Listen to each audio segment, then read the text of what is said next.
Hi guys, welcome to the series called What Matters, in which I try to cover the news, the latest developments that is happening all around us in as concise or descriptive, suitable manner as can be. The main intent is to, you know, think of questions and opinions or thoughts, first initial thoughts that come to mind, and probably review and revisit them later on by means of watching this video log again. That always gives perspective on things.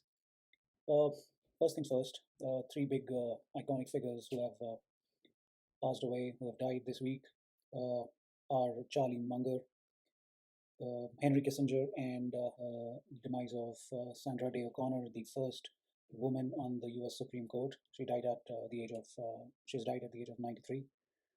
Quite an iconic figure by herself and her writings and all that.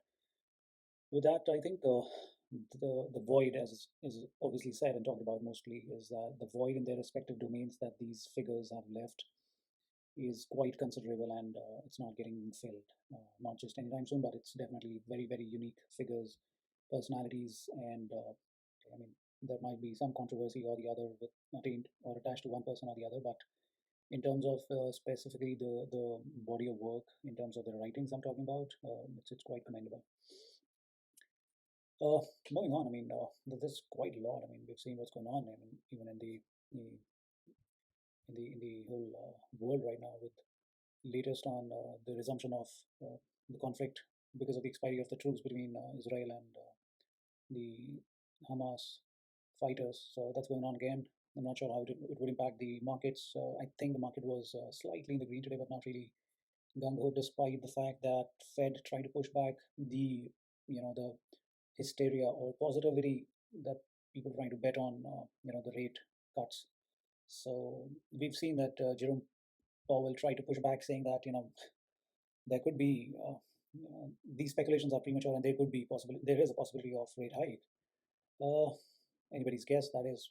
But the most important development and quite interesting one has been the Cybertruck. I mean, has to be talked about in terms of something good that has happened, or interesting per se.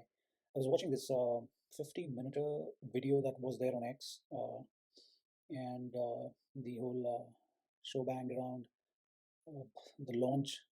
I think everything said and done, everything is just common these days. It's almost like a tech product launch. But the most important and most interesting marketing gimmick was when they tried to, do a race between a Cybertruck and a Porsche 911.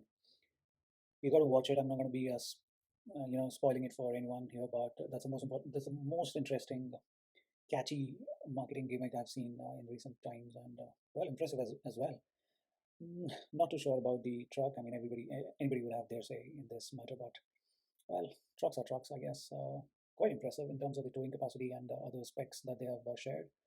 Too early, but there were some deliveries that were part of the whole show that people actually took their trucks and drove away without their passenger seat belts, though. But nevertheless, for the show itself, that was impressive. That was a very interesting way of you know showing a product and launching it.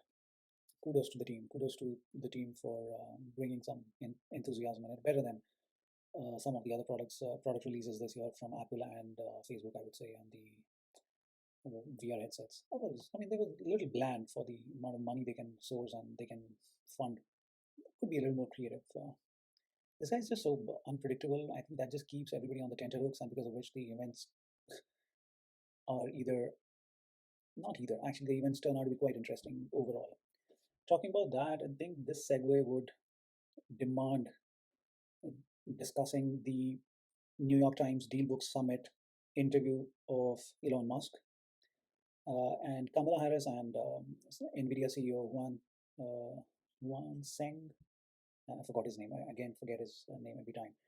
Those are also interesting, but in their own rights. But this one is definitely right on the top. My favorite, uh, though I always give high priority to JP Diamond speaking anywhere and everywhere. But Elon Musk, everybody knows, it's all around in the media, in the news, the cuss words to the advertisers, and they have apparently responded. I think Walmart has pulled out their advertising uh, agreement or partnership with on X. So well, things are not that rosy, but this guy is of his own mind, his own thoughts, his own opinions, and pretty strong at that. And in fact, he refers to Disney CEO Bob. He name drops in out of the audience, and they're like, they can help themselves. Uh, it's only anybody's guess how that would turn out in terms of revenues and everything, but I still have hope from the fact that there is a possibility of him integrating it with his other ventures, or not sure. I mean, maybe crypto and everything else. And once crypto gets a stamp of approval of some kind from SEC, the awaited, much awaited BlackRock's crypto, what do you call it, fund. So um, that's that about Elon Musk and his Tesla and his Cybertruck and X, his pain point. However, while we're at that, uh, there was some hue and cry. I'm not sure if anybody noticed. What was it? There was some hue and cry in the Congress around, tax credit for EV vehicles not applicable or applicable. I'm not sure about this news, so we'll have to check out. In if the parts have been sourced from China. Now that's a little bizarre because it directly put Tesla at a huge disadvantage, and if that's the case, then it will impact Tesla sales. So this news snippet is very interesting, and one would need to keep an eye on this to appropriately, you know, take a position on Tesla. All right. So from this interview, I think there were quick takeaways from the DealBook summit. Elon Musk interview was pretty lengthy and discussive. Uh, the host interviewer asked him a lot of questions, and he was trying to clarify his position or defend at times. And he defended his anti-Semitic remarks. I think obviously I mean, according to him, he's quite reasonable, and he's got his point of view. And he was saying something else which has been misquoted or tried to be read in another light, which I think he's tried to clarify and apologize for. Uh, I mean, quoting him, he says that he's not afraid of being hated because that's a part of the culture today, the whole cancel culture and hate culture. But that should not douse the cadence of somebody's thoughts and opinions. I mean, fine. Somebody has an alternative thought and opinion. You don't like it, might as well not hear it. But uh, censoring it would not be an ideal response or path. Well, he talked about his successful foray into rockets and cars, and that's what he's best at, and maybe not so good at socially connecting with people, as is the case with the anti-Semitic remark, so called. Then on the advertisers front, he said what he said. I mean, those three words: "Go, help yourselves." And the fact that he's not going to get blackmailed by advertisers into towing the line or saying what they want him to say, because he would want an open sort of a.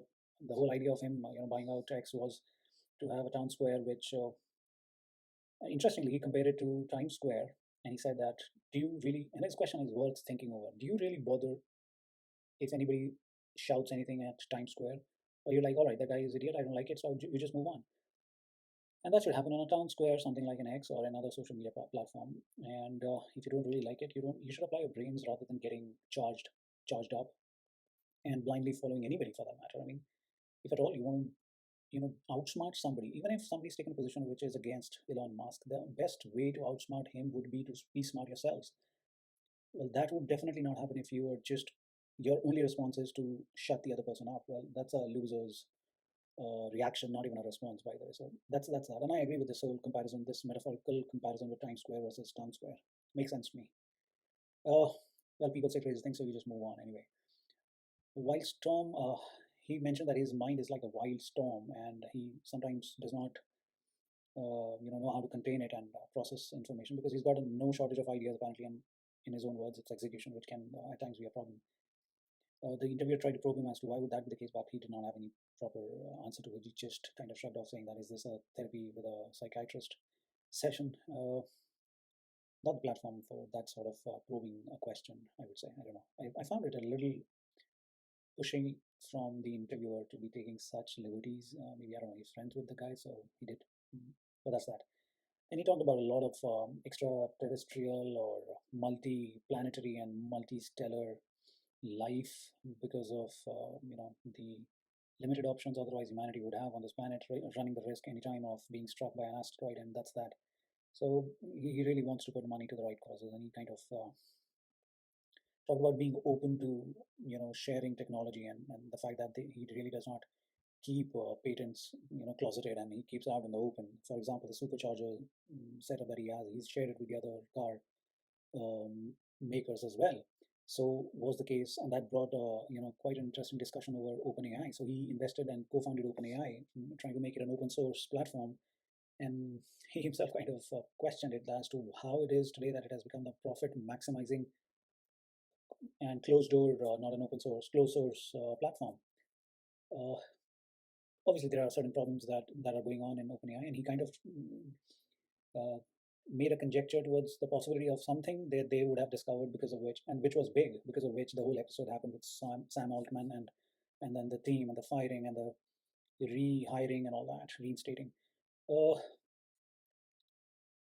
in his opinion, the pace with which AI is going, and that's realistic, and I'm counting on his words because he's co-founded OpenAI. Let's be very mindful of that. So he would know the capabilities of that particular technology, and he does. He compared it to nuclear power, and the fact that nuclear power was quickly regularized and all parties were brought on board, and non-proliferation treaties were signed and all that. So in his mind, despite the fact he's not really pro regulation and government control in all aspects of life, despite the fact that he also mentioned that there is about more than a million regulations that he and his companies have to comply by, which is insane, and the kind of effort it takes, and he gets punished for missing out or not agreeing with a few regulations for 5 hours of those at times, and that is always blown out of proportions, which could realistically be the case in today's day and age with the kind of hunger that media and social media kind of has today to keep self-sustaining. So coming back to the fact that he knows that there is something about AI which would have made such a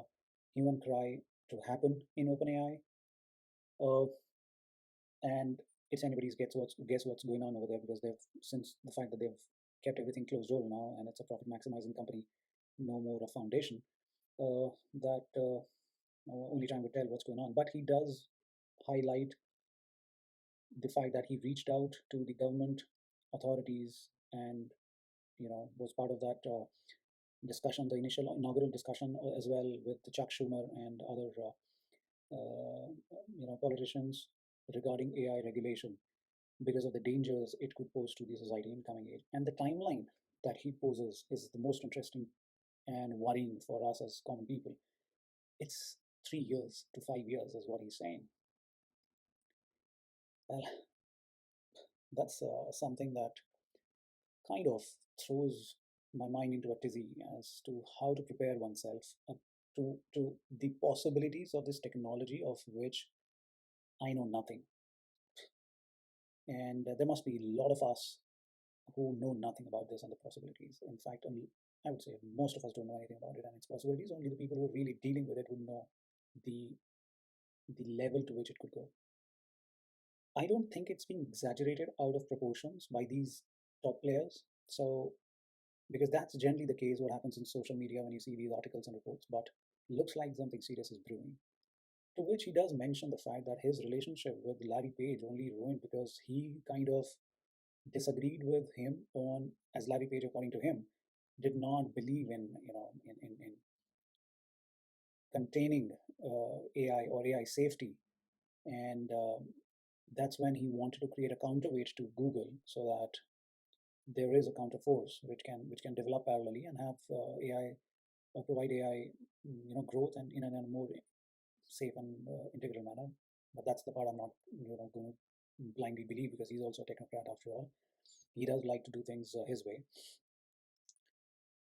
Now, he did refer to the fact that the possibility of Sam Altman going down the way or the road he did is probably something to do with the power that has gotten into their mind, into his mind and the people around, or whatever the case be.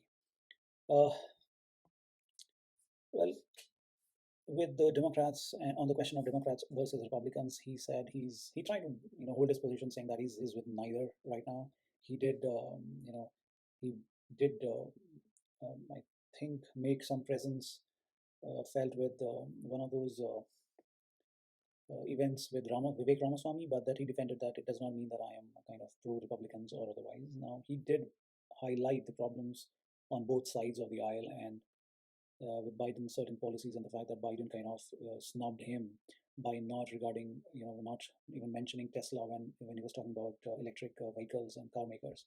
And from that onwards, it kind of ruined the relationship, though he did have a fairly decent relationship with Obama and his administration, apparently. Uh, he does not want to get into the phone making right now because he's got a lot on his plate with Starlink and Tesla and SpaceX. He does talk about, in fact, he says that maybe this black rectangular technology called mobile phones would be, outdated by, or rendered obsolete by his neural implants and the progress that is being made with the testing that is being done on monkeys and probably soon on humans now, and which should deliver positive results according to him in about years or two, a year or two. Again, very very short timeline, and well, he talks about his pathological optimism. You cannot discount that because that's what took Tesla and SpaceX to the levels and heights that they are at today, in otherwise very, very difficult industries, held uh, hegemonically almost by the players, top players. So, uh, to end it, I think they touched upon a very nice tweet from him. The interviewer kudos to him to have done proper research was amplify empathy tweet by him. He said, well, that's just exactly what he felt at that point in time, that empathy needs to be amplified and we all need to do that.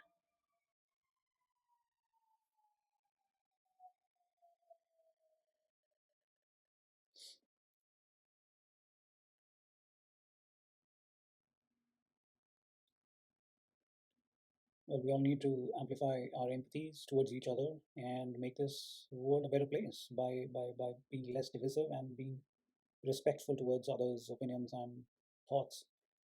I think with that, there was the next interview with Kamala Harris. I kind of, breezed through it because there was not much that was interesting, though she did,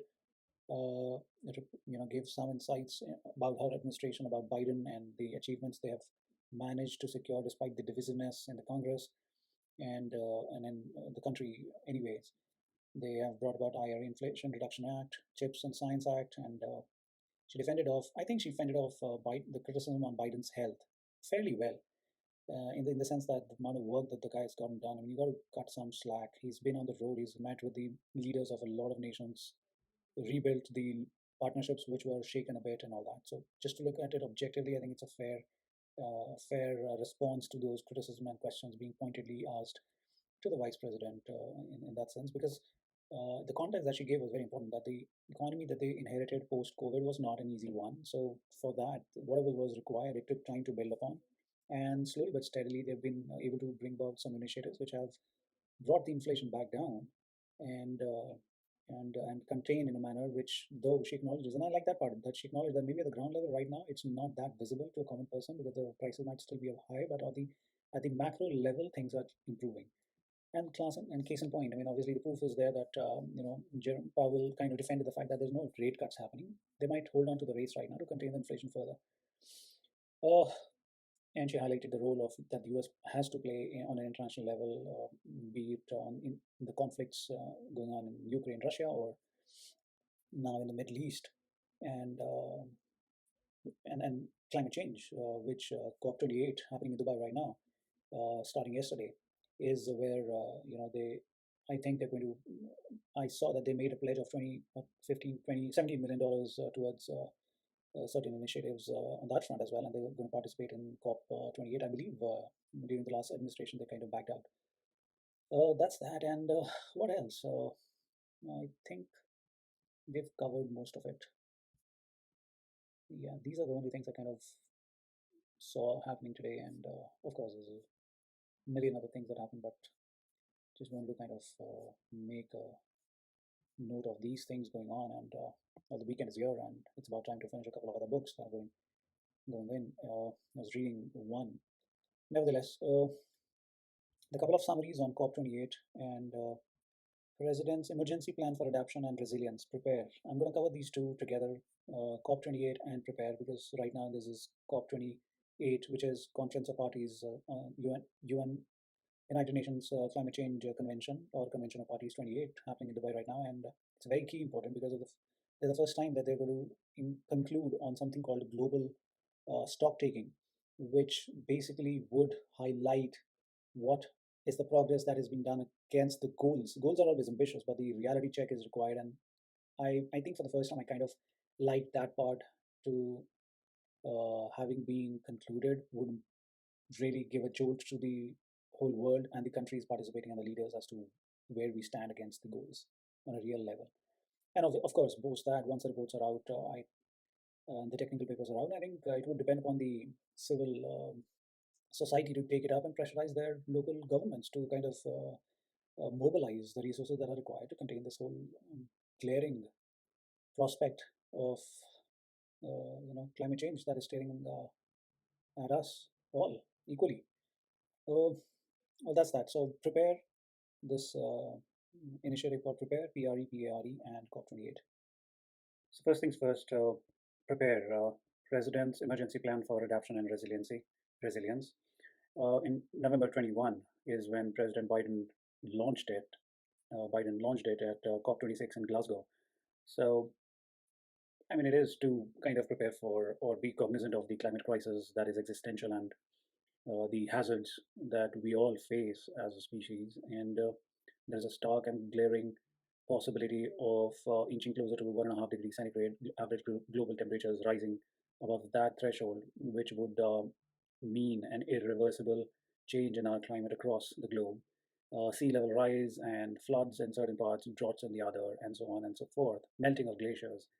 That's only going to exacerbate the current level of problems that we already have, increase geopolitical tensions between countries, among countries, within countries, accelerate food crisis, you know, fights over resources, which will be a major blow to you know the whole humanity, and particularly making it difficult for the governments or the leadership in the governance to be able to contain such scenarios. Well, with that, I think the main points within this is something that is of importance, and we need to be aware of those. I need to be aware of those. So there's a winding gap between what we do and what we need. I think that's the part which is being covered even in COP28. There's a stock taking program, global stock taking program that's happening. So there is amount of consciousness that's coming around that growing consciousness, and which is important, I believe, because ambitions and goals have been there for quite some time, and people have been negotiating, not reaching consensus, and maybe by stock taking there will be some sense or semblance of a reality check which will uh, impel and compel leaderships to take swift actions. So there's a talk of partnering a lot to catalyze action and sharing information across the globe on a parity, so that there are robust early warning systems that could help in evacuations and preparedness and emergency response teams to be able to equip people and institutions to cater to people and in the face of adverse climate outcomes such as floods, droughts, uh, sea level rise, and so on and so forth. There's a lot that this focuses on the capacity of adaptation into policies, programs, budgeting, finance at macro and micro level and sub local level, unlocking finance, bringing in private equity and other investments, so as to energize the whole process and not just so that it's not just stuck in the rigmarole of bureaucratic processes. So that's good. Uh, Talking further about it, I think the main points that are being highlighted in this Prepare program or initiative is around bolstering the stability and security of communities and across the globe, uh, bringing together all the federal agencies to be participants and stakeholders in this initiative, having some sort of accountability towards that. It talks about three interrelated, reinforcing pillars: knowledge, planning and programming, and resources, mainly finance and mobilizing private capital. Yeah, so these three pillars to control, monitor, evaluate, and effective use of taxpayer funds. Long-standing gaps in adaptation is what we all see in government processes, or ambitions and goals, but there are always gaps in the processes because of which the achievements of those goals are questionable. And talked about a lot of gender inclusivity and bringing in the synergies of such inclusive initiatives in local leadership, especially, which is good. Collaborative approach, co-creating solutions with partners, and again, bringing the synergies, putting them together to achieve the goals. deepening global understanding of climate crisis, vulnerabilities, and adaptation solutions. Uh, that's something they've been talking about for quite some time. So I'm not too sure by this language what would change, but good that there is a focus on this part, building capacity to produce and use climate information. Early warning systems is being talked about in both in COP28 right now and global stock taking, and even in this program by making use of data timely in a timely manner for effective early warning systems, maintaining and disseminating good quality local climate data, delivery of climate information, decision support tools, and for decision makers at ground level as well as macro level. Climate smart decisions about sustainable food production, water availability, engagement and co-production with local communities, dissemination of traditional and indigenous climate knowledge. Now that's something we have lost over a period of time, and now that there is a focus, some credit has to be given to that they've included this part. There is a lot of knowledge base which is available in local communities in the traditional practices that they have had, which could be used in the in empowering the local communities to tackle climate, adapt to the climate changes. Firstly, it reduces the pressure for training because they are already trained and aware of how to adapt. Secondly, it brings in innovation, new ideas, or old ideas in a new and effective manner because of the resources that one can uh, synergize today, like data.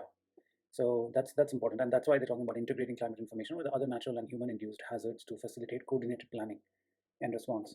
Uh, Again, monitoring of data real time is important because post facto damage is already done. Disaster preparedness and response need real time data. So the resources need to be employed and deployed.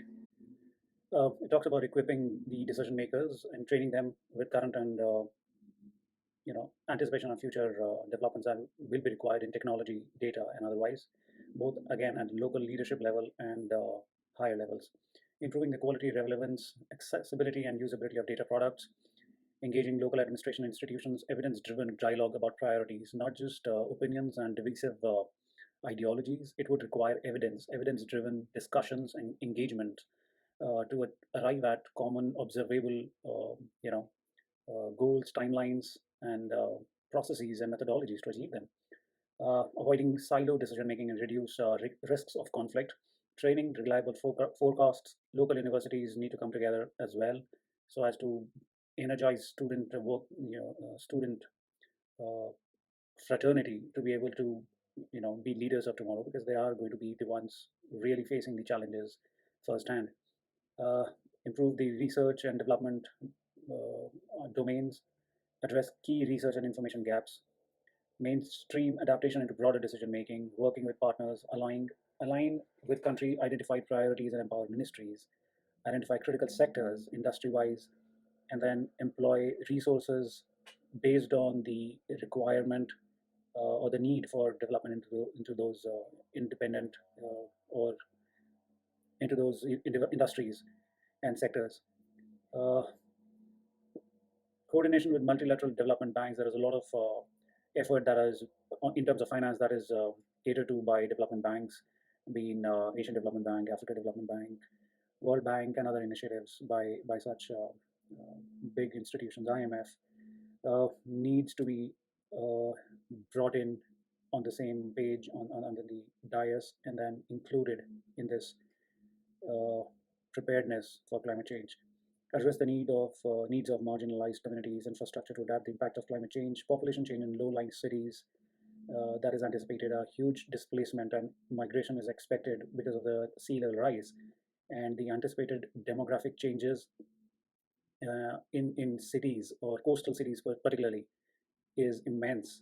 The displacement is going to be huge, and the preparedness for that requires another level of preparation by bringing in all the stakeholders together, creating uh, not just within those cities, but creating infrastructure outside those cities, beyond those cities, probably a little inland in terms of jobs, housing, connectivity, transport, internet, and such things. Uh, Especially this applies to those small island states, small island developing countries as well. And there's an estimate that this mentions and highlights there's about a billion people at risk from coastal specific climate hazards. That's huge. That's almost 15 to 16% of world population. Scaling up resilience will be required on an unprecedented level. Partnership for Global Infrastructure Investment (PGII). Coalition for Disaster Resilient Infrastructure, advanced national and local climate planning frameworks.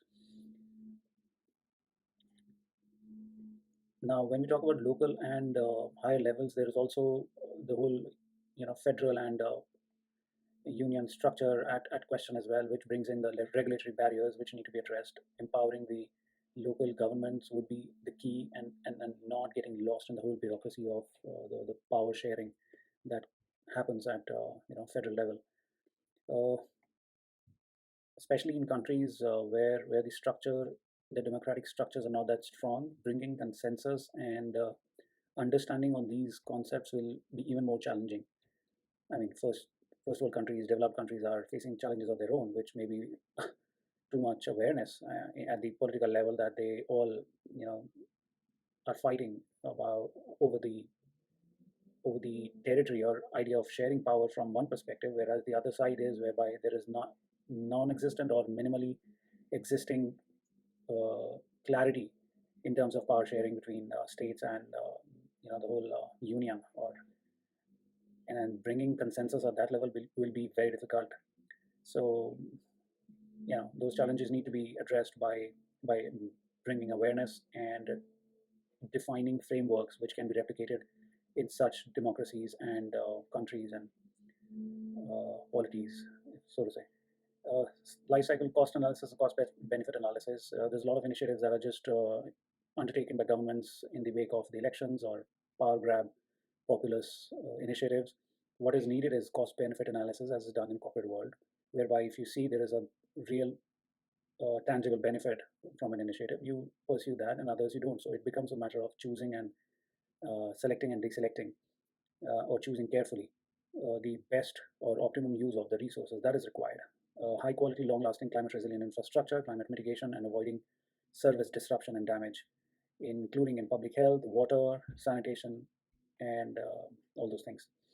Talking about water, again, some parts of the world would face drought, while others would have over abundance of water in terms of floods, heavy rainfalls, and so on. So managing water would be one of the key resource management focuses of the governments going forward, because it can contribute to conflicts and instability in a split second. Sustainable supplies of water will be required and in sufficient quantities to be able to manage the stress on populations that it is already having and would continue to have. I'm not sure, but sometime back, I think it was South Africa, which Johannesburg, or yeah, I think it was Johannesburg, which kind of faced this dire period of running out of water, and they had to ration water and put some restrictions on the corporate offices, wasting water and such. So, well, it's happening. It's already happening. Improving water efficiency, conservation, restoration, sustainable management of watersheds and aquifers, accessing local water storage needs, long-term demand scenarios, and scaling up the use of nature-based solutions. On the health front, novel threats to emerge. I mean, we've seen what happened and how prepared the governments were in terms of in terms of pandemic and, and population scale health crises such as COVID. Uh, Way too short of any preparedness and able to contain it. So there is a One Health framework that is required, or that is envisioned, and to contain inequalities, to contain the access to healthcare problems that are there, so that healthcare is available to everyone on an equal footing. Uh, that is not just ideal; that is also required so as to prevent uh, adverse effects of something like a contagious disease as COVID was. You know, if one community is affected, so will everybody else be. Uh, what else do we have in this? Food security, as we talked about. I think they're trying to include uh, preparedness for food security, agriculture, and technological innovation and development in agriculture, so as to be able to uh, have enough supplies of food sustainably, especially in the wake of what has happened in the last 2 years with Ukraine and Russia at war, which disrupted the food supplies and created more pressures on the already strained food supply chain. 800 million people, more than about 10% of the world's population, go to bed hungry each night, as a statistic from one of the reports. Uh, and that is only going to get more pressure and exacerbated. Climate resilient food systems are required. Investments are required in the agricultural field. Feed the future programs, encouraging multilateral development banks again to strengthen food security initiatives. Uh, Climate smart agricultural productivity in South Asia and Sub Saharan Africa. Disseminate innovative evidence based approaches for sustainable food production. Increase production of diverse, nutrient rich crops. Underutilized indigenous crops. That and there needs to be an assessment and increase in beneficial aspects of soil health. And again, circling back to what was earlier mentioned on using the indigenous knowledge base, which is quite vast and quite effective. Also, not to talk about the fact that it uses the resources in the most effective manner because they've adapted over the years and centuries to use the resources in the optimum manner so as to create less wastage and best way out. So that needs to be integrated into the modern resource availability. Technical assistance is required in data, soil, water, livestock, phytosanitary systems, market access, and trade policies. Same is the case with energy. There's a huge need for availability of energy in a lot of countries, especially this is integrated with the idea of food supply chain because of cold storage, and that requires energy, and sustainable energy is the idea. Governance reforms are required in this particular domain because a lot of countries that have a feudal system of land ownership, which creates inefficiencies, firstly, inhuman conditions, and the problems, just glaring in that sense, and that requires more control, in more awareness in terms of what the governments can deliver on the ground level, and which can only come about by reforms. So governance reforms are required. Applying essential lessons from COVID-19, global food crisis, post-Ukraine-Russia war, and promoting and improving the flow of agricultural and food products. Displacement and migration, climate variability, human migration and displacement. About 30 million people are annually displaced due to weather-related disasters. Simplifying applications and procurement, developing bankable investments, engaging with multilateral funds, and in the development of climate risk finance strategies. Reduce barriers to finance, establish lower project size value requirements so that more finance can reach the ground level. It could percolate better. Poor communities and organizations' access to climate information needs to be ensured. Best practices for operations management and long-term financial support, having robust financial models in place and models around data forecasts and warnings, country-tailored technical assistance preventing elite capture of resources, increased investment from the philanthropic and private sectors, speed of interagency project handoff. A lot is lost in transit when one agency hands off the project or part of the project to the other, and the whole integration has so many loopholes and process gaps that it wastes a lot of resources. Partner with private sector to create revenue generating services. Once the private sector gets interested is when there is a push to innovate and disrupt and bring in uh, you know the actual optimum synergies that are required to drive the sustainable business frameworks and get everybody interested. Partner with accelerators, co-investors, donors to source deals, financial intermediaries able to reach local level actors, explore new corporate partnerships, de-risk investments, blending of grant funding with other sources of finance such as debt and equity, support US exporters in deploying technologies in partner countries, multilateral partnerships, ensure resilience, global partnership, risk-informed early action partnership, G7 Global Shield. These are just some partnerships and initiatives that are there on a global level and a multilateral partnership level. So they just need to be, expanded, brought about more engagement in these relationships that already exist, and you know, utilize them for the deployment of preparedness. Development of private insurance, retail, and consumer markets to micro, small, and medium enterprises. Monitoring, evaluation, and learning. The key aspect of this whole thing is to monitor, evaluate, learn, and implement. Once that is done, there is less chance of being caught unaware and unprepared. Be it in terms of sharing the best practices, data collection, early warning systems, setting the processes and methodologies in place, improving them so as to achieve the best synergies out of them. Well, that's that. It's a great initiative. I believe it's quite wide. It's not just political. It's also financial. It's also business, private, capital. Everything gets included in this. It talks of reforms, government reform, at macro level, micro level, local level. Uh, Great initiative, but only time will tell how this would go about. In terms of a document, it looks pretty robust. It looks like a great thesis paper, but bringing in the parties together will be quite challenging. And well, let's see in time how the administration fares with this initiative that started in November 21 and is continuing to be implemented at ground level. We've seen a lot of partnerships happening across the globe whereby the Biden administration has gone and touched base with the different countries, specifically these island countries in the Pacific, uh, Indo-Pacific, and so on. So let's see how that shapes out. So this COP28 that's happening in UAE, in Dubai. COP is Conference of Parties, basically United Nations Convention of on climate change, UNCCC. Uh, this is the 28th version, and I'm going to find more details around what's this terminology. I think I did read. I've forgotten. There are different protocols and sessions that are happening in parallel. So COP28 is one, then there is Paris Agreement, then there is Kyoto Protocol.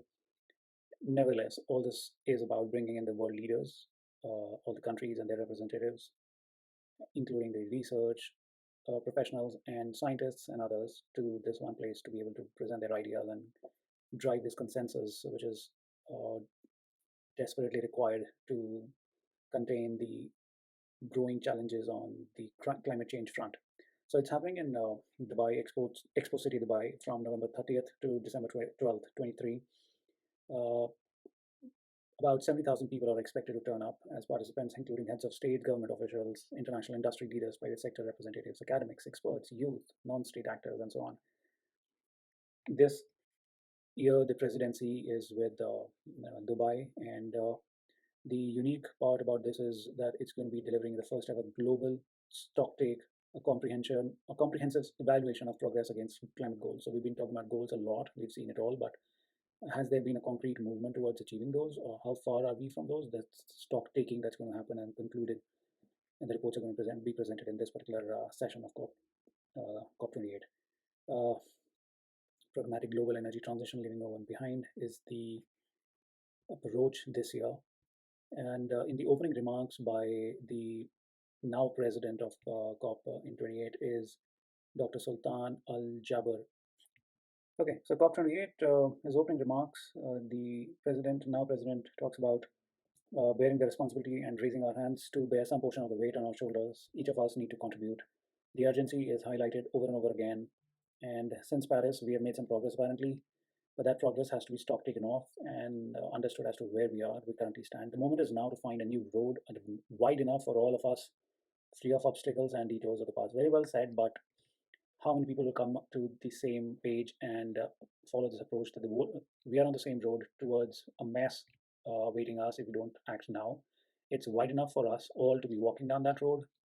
There cannot be any further excuses or obstacles made out of those excuses, and we need to take a there's no time for detours as well. Very well put. I think that's the key approach that we need to all have, that there cannot be any more detours. We need to just keep walking down this road and progressing while making considerable progresses, because those targets that were initially decided, we were inching closer to those. 2030 is almost here. Uh, I don't see that we are going to be limiting the 1.5 degrees centigrade from 2019 levels, or the emission levels from 2019 that was supposed to be reduced by 50%. Not sure with the way that things are right now. Especially, I mean, to be fair, even COVID has thrown things into a tizzy. Never lose sight of a North Star, which is 1.5 degrees centigrade. It is what he highlights. Key success factors across the climate agenda is finance. A lot of talk is happening around bringing in private capital into climate and climate related initiatives, which is great because when private synergies are brought in, there is a level of focus on achieving results more than just the goals and setting ambitions, and that brings in accountability in terms of achieving those goals. Adaptation must be at the heart of our action. Bridging the finance gap, robust framework is required for the global goal. 85% of the world's economy are behind COP28's goal of tripling renewable energy capacity by 2030. There we are. We're already falling short. There is awareness around that. So global stock taking is just going to formalize that report that we are all aware of, but at least we would have that. To circle back, and then at social levels, all the social pressures could be put upon the governments to act faster. Reaching critical mass on the goal by double energy efficiency by 2030, transition away from unabated coal, is this. This is how, by focusing on renewable energies, that we'll be able to transition away from fossil fuels and achieve zero methane emissions targets and other targets that we've set for ourselves as a globe. Engaging with other high emitting sectors like heavy transportation, aluminum, steel, cement to accelerate decarbonization at scale. Uh, that's their agenda, but how that engagement would work out has to be seen. Uh, Again, this is a pragmatic global energy transition that's happening, and everybody needs to be made part of this. So that's the opening remark. Yep. So it takes place every year. This COP28 is the 28th session happening in Iran. It's a multilateral decision-making forum. It's to limit the global temperature rise to 1.5 degrees Celsius and net zero emissions by 2050. This is a decisive decade, as has been highlighted. Make it or break it situation is what we are all staring at. Greenhouse gas emissions need to be cut by 43% by 2030 from 2019 levels. I'm not sure we are closer to that by any stretch of imagination. Revised or more ambitious nationally determined contribution plans due by 2025. Every country has to share that responsibility that the president talked about. The key things that we talked about at COP28 as part of our agenda would be having out the details of the loss and damage finance. And again, we're circling back to the whole finance, bringing in private capital and other stakeholders, driving towards a global goal on finance that would help fund developing countries' efforts in addressing climate change. First ever global stock take will conclude at COP28, showing that would show that we are not on track to limit global warming to 1.5 degrees Celsius, and the window for meaningful change is closing fast. Progress is slow. It's already being acknowledged in these opening remarks, and COP28 can be a can-do COP, unlike others apparently.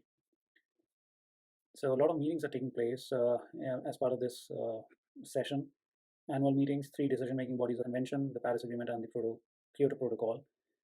And we'll discuss on a wide variety of climate-related agenda items. 28th session of the Conference of Parties COP28, 5th session of the decision-making body on Paris Agreement called CMA5, and 18th session of the decision-making body on the Kyoto Protocol, CMP18. Subsidiary bodies are Subsidiary Body for Implementation, SBI, and Subsidiary Body for Scientific and Technological Advice, SBSTA, will convene for SBI 59 and SBSTA 59. These two bodies do not pass decisions, but provide technical information to be advised to COP, CMA, and CMP.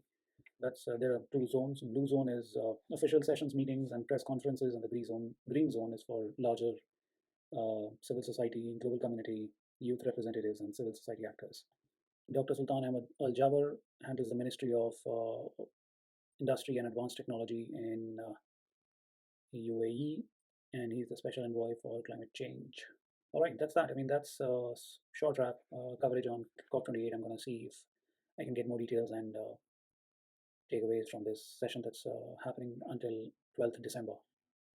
All right, that's a wrap. See you soon with more takeaways and latest developments happening all around us. Enjoy.